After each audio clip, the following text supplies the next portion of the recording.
এএফসির মঞ্চে ইস্টবেঙ্গল নারী ফুটবল দলের স্বপ্নভঙ্গ হলো। সেই বিষয়ে বিস্তারিতভাবে আপডেট দেবো আজকের এই ভিডিওতে। থাকছে ভারতীয় ফুটবল দল এবার আটকে গেল প্যালেস্তাইনের কাছে, তারও আপডেট দেবো আজকের এই ভিডিওতে।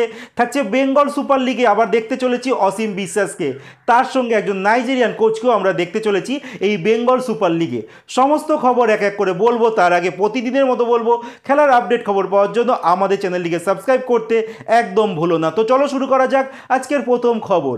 আজকের প্রথম খবরটি শুরু করছি বেঙ্গল সুপার লিগের একটি দল সুন্দরবন বেঙ্গল অটো এফসি, তারা কিন্তু মেন্টর হিসেবে যুক্ত করেছে অসীম বিশ্বাসকে। এই অসীম বিশ্বাস দুই বড় প্রদানে খেলেছে, এছাড়া জাতীয় দলের হয়েও কিন্তু কিছু ম্যাচ তিনি খেলেছেন। তিনি শেষ খেলেছিলেন ডায়মন্ড হারবার এফসির হয়ে 2023 সাল অবধি, আর এই মুহূর্তে অ্যাজ এ মেন্টর হিসেবে কিন্তু যুক্ত হলেন এই সুন্দরবন বেঙ্গল অটো এফসিতে। আর এই সুন্দরবন বেঙ্গল অটো এফসির কোচ কিন্তু বর্তমানে মেহতাব হোসেন, মানে দুই পুরনো বন্ধু কিন্তু আবারও একসঙ্গে কাজ করতে চলেছে একই ক্লাবে।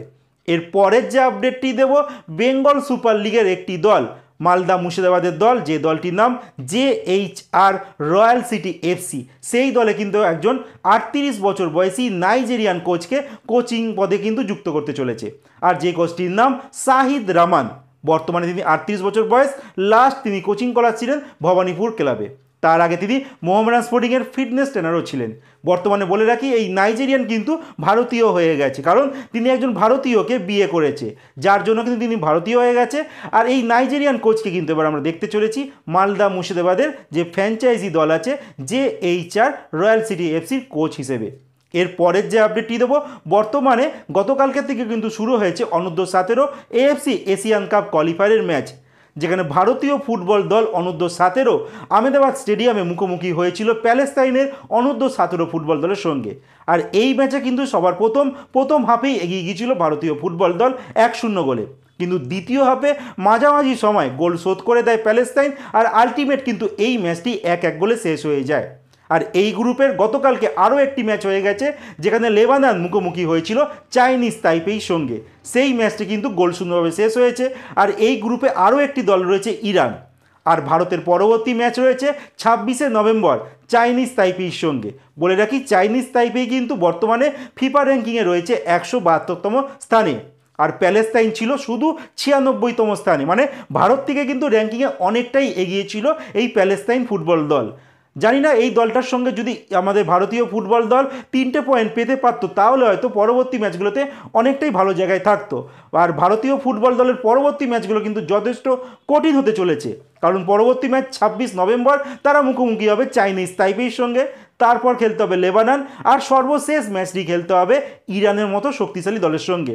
দেখা যাক ভারতীয় ফুটবল দল অনূর্ধ্ব-17 কেমন পারফরমেন্স তারা করে।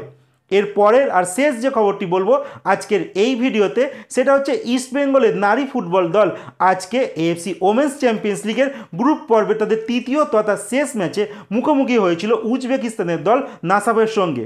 এই ম্যাচটা ইস্টবেঙ্গল কম করে যদি 2-0 গোলেও হারতো, তাহলে ইস্টবেঙ্গল কিন্তু তারা কোয়ার্টার ফাইনালে চলে যেত, কিন্তু এখানে উল্টো হয়ে গেছে। ইস্টবেঙ্গল শেষ মুহূর্তে গোল খেয়ে ম্যাচটা 3-0 গোলে আজকে ম্যাচ হেরে গেছে, যার জন্য কিন্তু এই টুর্নামেন্ট থেকে ইস্টবেঙ্গলকে বিদায় নিতে হলো। তো একটা খারাপ নিউজ, ইস্টবেঙ্গল প্রথম ম্যাচ কিন্তু ইরানের দল বাম খাতুনকে হারিয়ে দিয়েছিল 3-1 গোলে, তারপরের ম্যাচ চীনের দলের কাছে হেরে যায়, আর আজকে উজবেকিস্তানের দলের কাছেও কিন্তু ইস্টবেঙ্গল 3-0 গোলে হেরে যায়, যার জন্য ইস্টবেঙ্গল নারী ফুটবল দলকে কিন্তু বিদায় নিতে হলো AFC ওমেন্স চ্যাম্পিয়ন্স লিগের মঞ্চ থেকে। ভারত থেকে এর আগে উড়িষ্যা এফসি কিন্তু এই টুর্নামেন্ট খেলতে গিয়েছিল, যেখানে কিন্তু তারা 17খানা গোল খেয়েছিল, একটিও ম্যাচ কিন্তু জিততে পারেনি। সেই নিরিখে ইস্টবেঙ্গলের পারফরমেন্স কিন্তু ভারতের মহিলাদের ক্লাবের দিক থেকে কিন্তু যথেষ্ট বেটার। তারা 3টে ম্যাচ খেলেছে, একটা জিতেছে আর 2টো ম্যাচ হেরেছে, আর প্রত্যেকটা ম্যাচেই কিন্তু ভালো ফুটবল খেলেছে। দেখা যাক ভবিষ্যতে হয়তো ইস্টবেঙ্গল আরও ভালো ফুটবল খেলে AFCর মঞ্চে ভারতের নাম আরও উজ্জ্বল করবে। এই নিয়ে তোমাদের কি মতামত তোমরা কমেন্টে জানাতে একদমই ভুলো না।